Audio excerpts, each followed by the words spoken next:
Indian బాక్సింగ్లో ఓ శకం ముగిసింది. Boxing దిగ్గజం 6 సార్లు ప్రపంచ ఛాంపియన్ మేరీ కోమ్ రిటైర్మెంట్ ప్రకటించారు. అన్ని కేటగిరీల పోటీల నుంచి వైదొలుగుతున్నట్టు వెల్లడించారు. ఆడాలని ఉంది, అయినా తప్పటం లేదు. ఇంకా ఆడాలని ఉంది.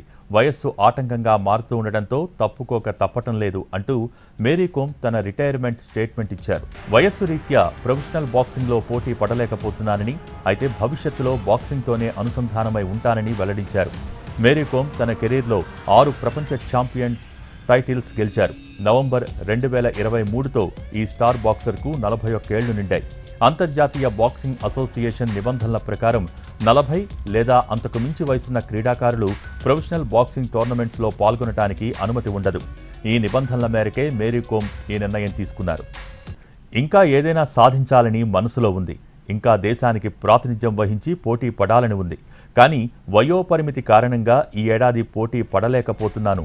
అయితే బాక్సింగ్కు సంబంధించి ఏదో ఒకటి చేయడానికి ప్రయత్నిస్తాను. కానీ ఏం చేయాలో ప్రస్తుతానికి స్పష్టత లేదు అని తన అభిప్రాయాలను వెల్లడించారు బాక్సింగ్ దిగ్గజం. గాయం నుంచి కోలుకున్న తర్వాత కామన్వెల్త్ గేమ్స్, ఆసియా గేమ్స్, ప్రపంచ ఛాంపియన్షిప్ల వంటి చాలా పోటీలను కోల్పోయాను అని గుర్తు చేసుకున్నారు. 6 ప్రపంచ టైటిల్స్ను గెలిచిన మహిళా బాక్సర్గా మేరీ కోమ్ రికార్డు సృష్టించారు. ప్రపంచ ఛాంపియన్షిప్ టోర్నీలలో మొత్తం 8 పతకాలను ఆమె సాధించారు. ఈ స్థాయిలో 8 పతకాలు పురుష క్రీడాకారులు కూడా సాధించలేదు. 2014లో ఆసియా క్రీడల్లో బంగారు పతకాన్ని గెలుచుకున్న మొదటి భారత బాక్సర్గా మేరీ కోమ్ నిలిచారు. ఆ తర్వాత 2018లో కామన్వెల్త్ గేమ్స్లో స్వర్ణం సాధించిన తొలి భారత వ్యక్తిగా నిలిచారు.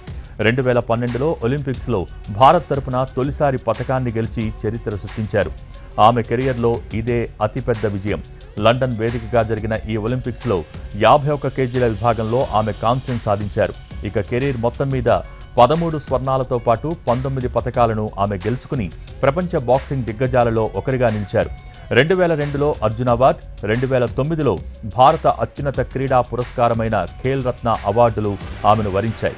2006లో పద్మశ్రీ, 2013లో పద్మభూషణ్, 2020లో పద్మవిభూషణ్ పురస్కారాలను మేరీ కోమ్కు కేంద్ర ప్రభుత్వం ప్రదానం చేసింది.